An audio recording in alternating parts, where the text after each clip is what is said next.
Hello and welcome back to another episode of Nick Tiffany's Movie Reviews, coming at you online and in print format at nicktiffany.com, podcast form, pretty much wherever you get your podcasts, and on social media at NT Movie Reviews. Welcome back. We are discussing a couple pretty great films this week as we kind of lead into we're almost getting there into the summer film portion. Mission Impossible, I'm sure, is really going to kick things off next month. It's going to really feel like the movies are back. Still haven't seen Minecraft. No urge to go to those theaters right now with live chickens and all that popcorn going. I opted out of that still. So we'll get around to it eventually. However, I did get to catch up on a movie that I was trying to see last week. Came and went, but is now out on VOD. So we'll talk about Magazine Dreams at one point. We'll talk about Alex Garland's new film Warfare. But we'll kick things off with one that was new to me, newer director to me as well. But I had a pretty good time with it. That movie's just called Drop.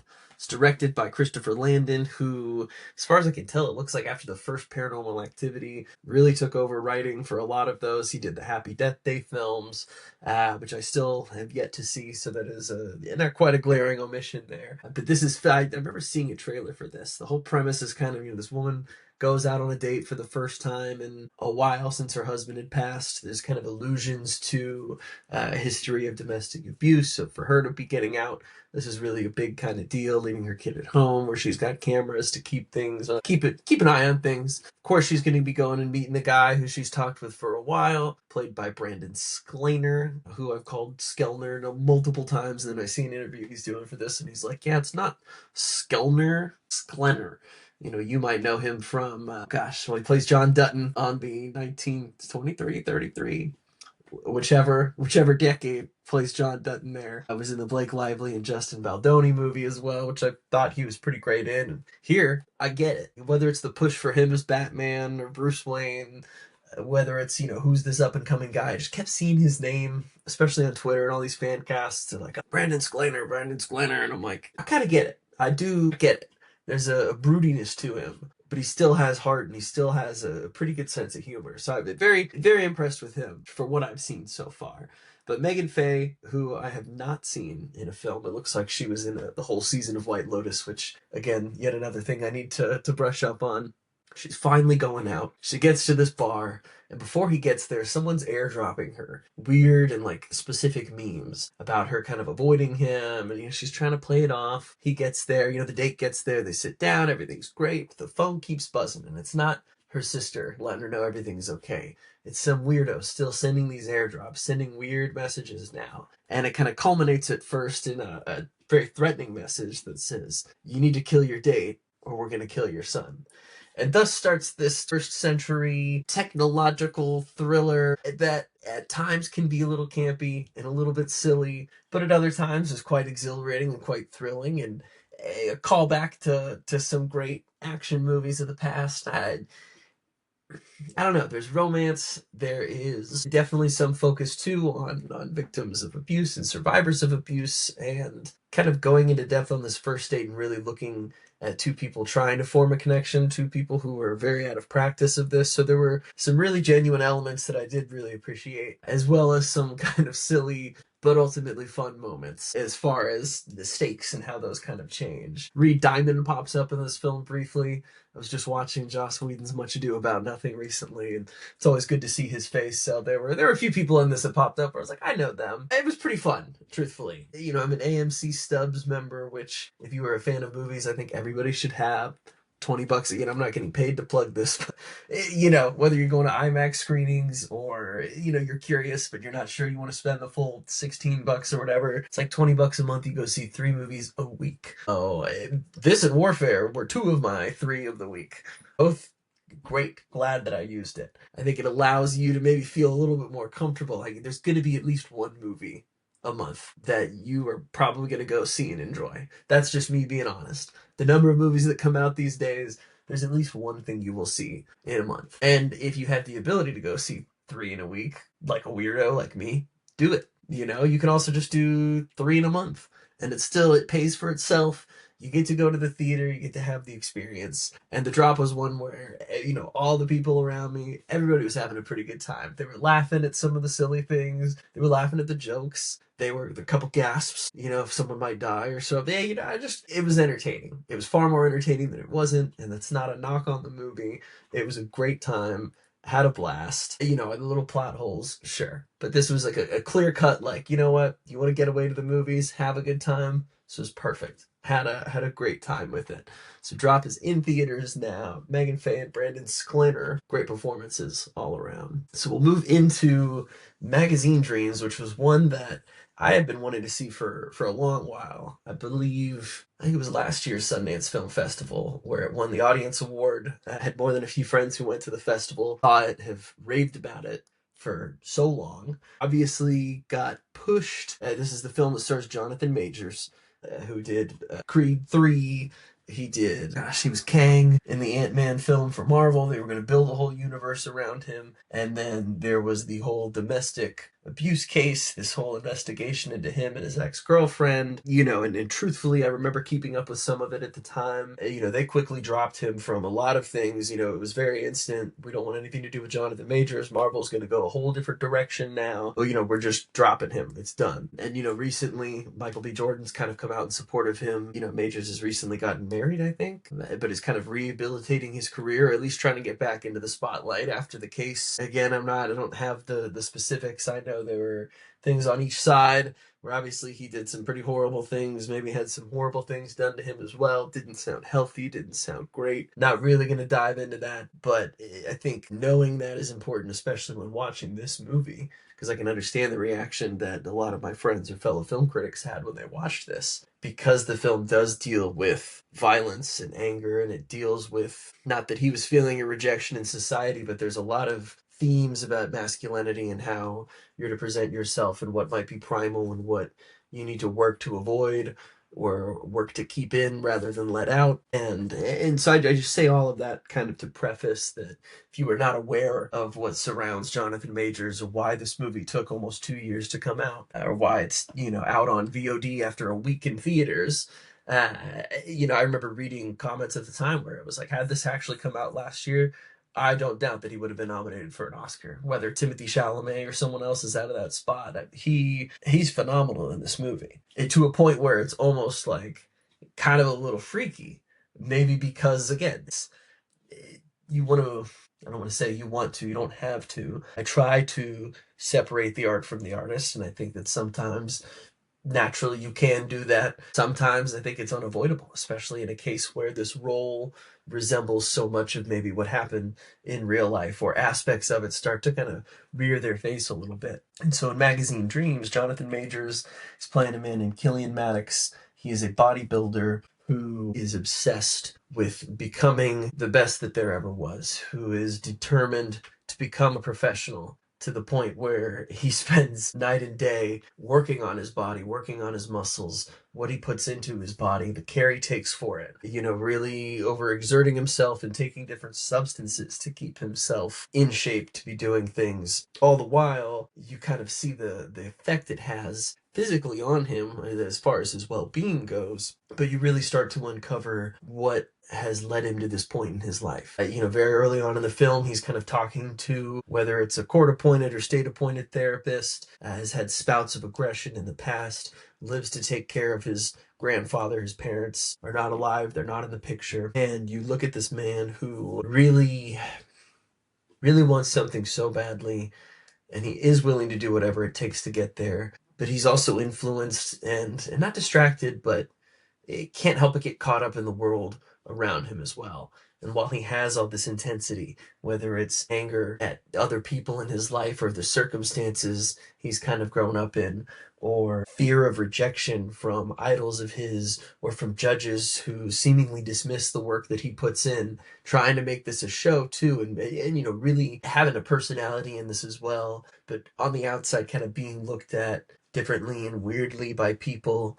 There's more than a few moments in the grocery store where you've got some women and white people who visibly are uncomfortable near him, whether it's his hulking physique, how he presents himself, or the fact that he's just a black man. You see some of these things he deals with on a day-to-day basis. You understand that there's not a lot of love for him or appreciation or attention that's paid to him in a positive way, which is something the character I think really struggles with, especially as he puts all this strain on his body. And at times the film not devolves, but it just went into so many places that I did not expect, truthfully, especially towards the end. Just knowing how he was feeling and knowing what he was dealing with, you can follow his kind of descent into darkness, or just these really horrible feelings about himself that then start to be kind of projected outwards of the lack of care he kind of has for himself. But you also see the determination. There's like, I want to call it a whiplash aspect, but there is that drive of, I need to be somewhere, I need to be doing something. If I'm not there, I go, whatever it takes,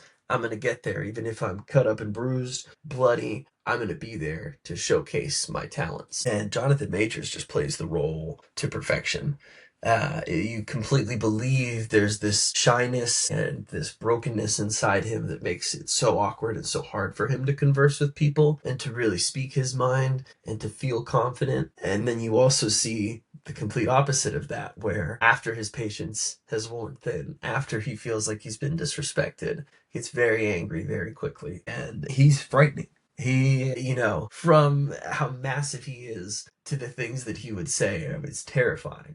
So again, there are some moments while watching this where it is a little unsettling, where you're like, I don't know how much of this is brought in from real life, and maybe that is some of the struggle that, faces as well. I know a lot of actors tend to lose themselves in roles sometimes, and there's this kind of overflow of what's real and what's not, and what am I bringing to the character, and what is the character bringing into me. I just thought the film was fascinating. Not trying to think of the best way to describe it.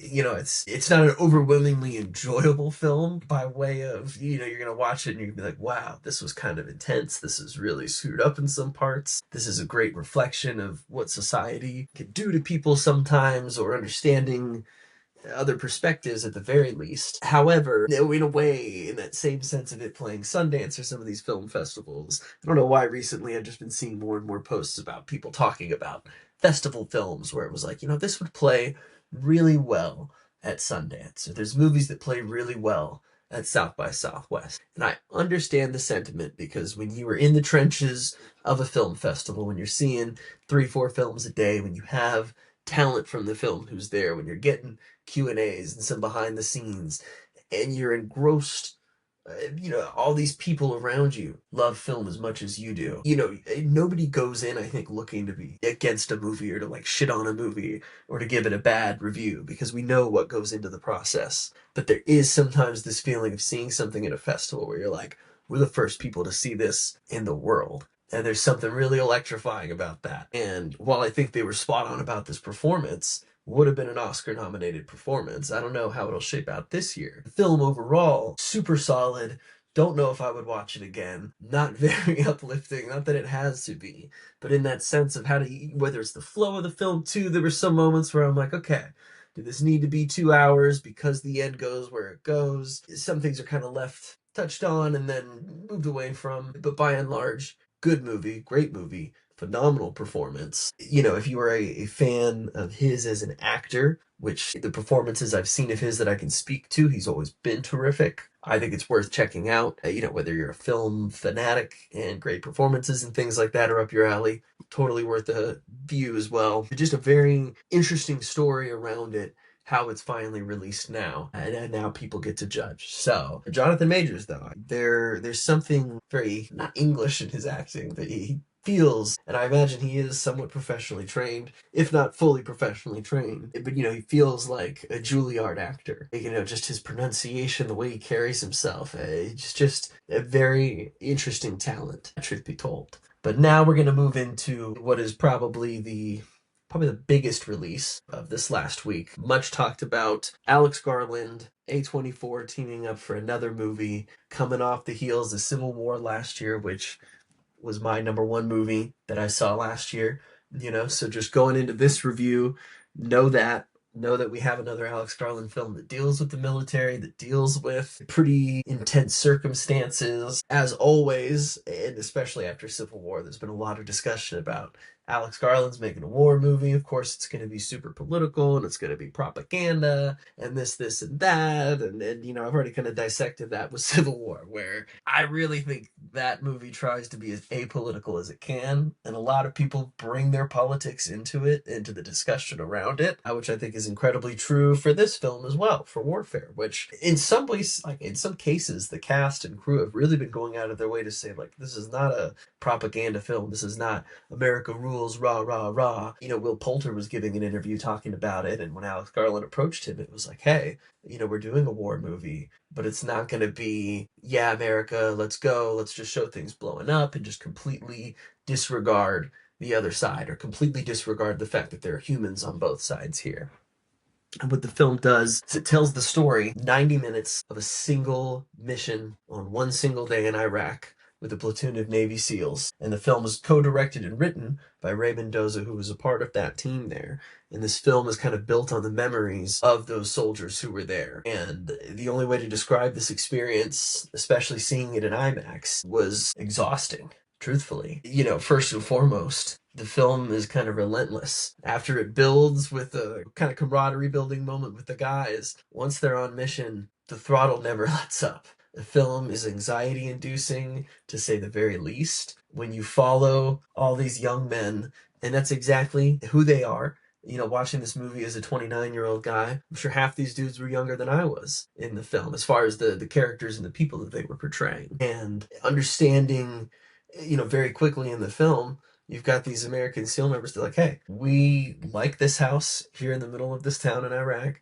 We need to make this our place of operations. Never mind you that there are people currently living there, people whose homes and whose families are there, who are now subject to these Americans taking over and using this as their base of operations just in the middle of town here. And of course, you've got resistance kind of growing outside them, and essentially a skirmish breaks out. And these guys are stuck in the middle of town, and God, if yeah, for 60, 70 plus minutes, your heart's just kind of like stuck in your stomach. The sound design is incredible. Following Civil War, that was something that I was looking forward to with this movie that I thought Alex Garland really did above and beyond last year. Civil War, how they used sound, how they used music specifically in some cases too, I thought was really great. Here in Warfare, there's no soundtrack. You're listening to the screams of terror, the sound of unrelenting gunfire, the sounds of explosions, jets overhead, you know, the nice high-pitched ringing after certain explosives go off. And I think a lot of that really just kind of helps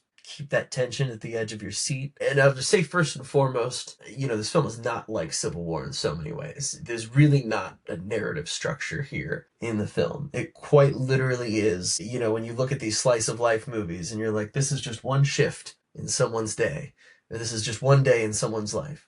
And this is 90 minutes of these guys' lives. This is one battle, one skirmish among years of warfare. And this one skirmish was more than enough to just be completely, not even just turned off to the idea of warfare, but just so rattled and shaken by what you see on screen, how normal some of this has to be while you're in these moments, and also wrestling with the fact that if I were in this position, I don't know how I could go on either side. And whether it's calling people to arms and calling any military-aged civilians on the Iraqi side and trying to gather as many people as they could, regardless of what your age is. There's so many complexities in war and in battle. And while the film doesn't stop to really break things down for you, it lets you view it as it unfolds. And you can really make your own judgments for yourself. You can really...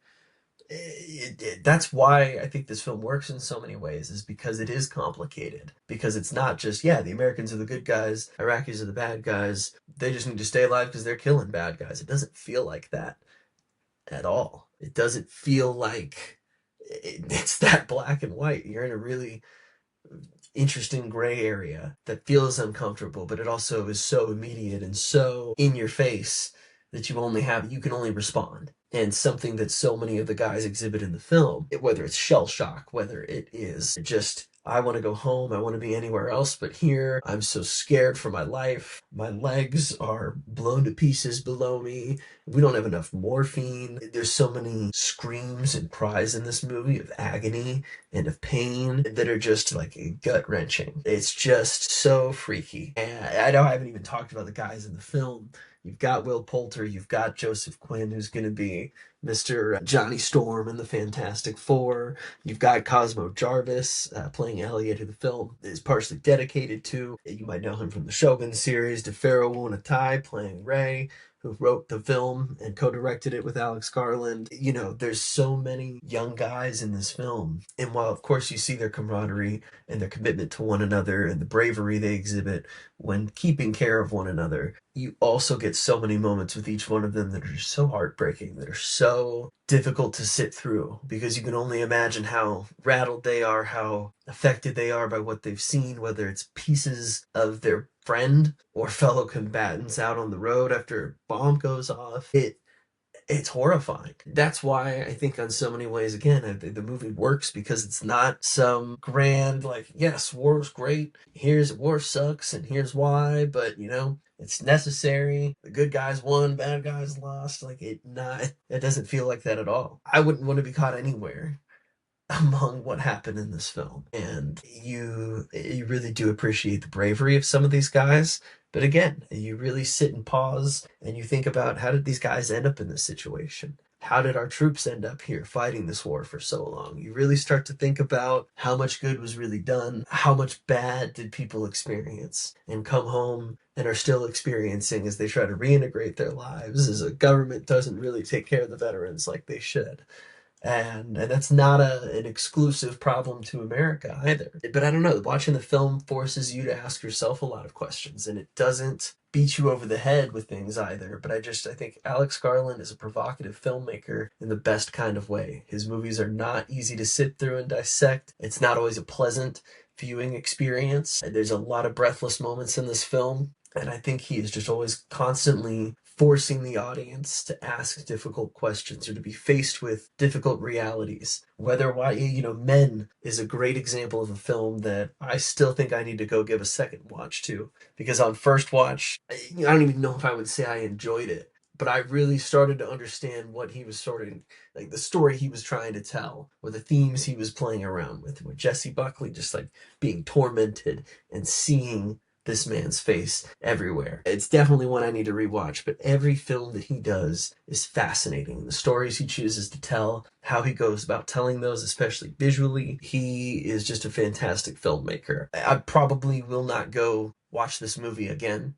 in the future. You know, truthfully, I think if there's any cinematic experience to be had, this is the perfect one for it. What I'm telling you, whether you're on the A-list or whatever, go see an IMAX movie, and it's included in the price of it. And I think it's incredibly worth it, because the sound design was on a whole nother level. Especially the way the film starts with Call on Me. The music video just bumping totally caught me off guard. Sets a very interesting tone for the film, and then it goes completely bonkers from there. So Warfare, would recommend.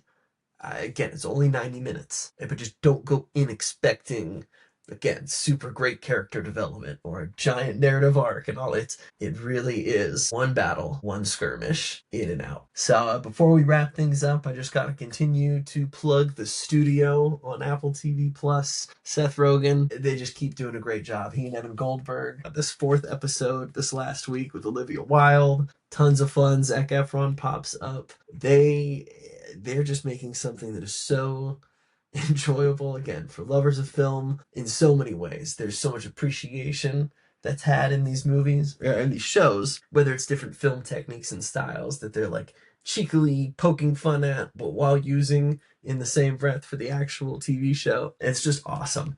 They're so good. Every Tuesday comes around now, and it's like, all right, I'm stoked to see what they've got this week. Catherine O'Hara's great. Ike Barinholtz continues to be a great accomplice to Seth Rogen. So very excited to see that this week. And then Black Mirror is not a show that I have tons and tons of familiarity with. I don't know, after watching the first episode of the first season with the pig and the princess or whatever, I'm just, you know, and this was so long ago, obviously, but I don't know, I was kind of turned off to it at the time, and I was like, I don't know if I need to watch this anymore, or ever.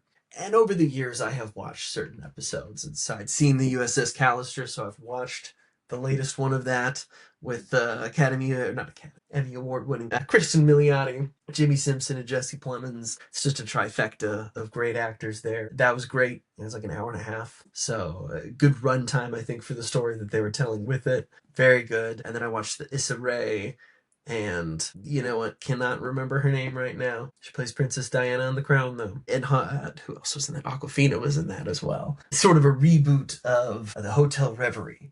An old these 30s, 40s picture, and in today's market, how do we adapt these old movies? Well, we're going to do something different. Where, of course, with all their technology to put your mind into a video game or somewhere else, we're going to put you into an old film. And so you're the only change in the movie is you're the new actor. Just hit your lines. The world around you is going to feel real, and people are going to think you're real. What could possibly go wrong?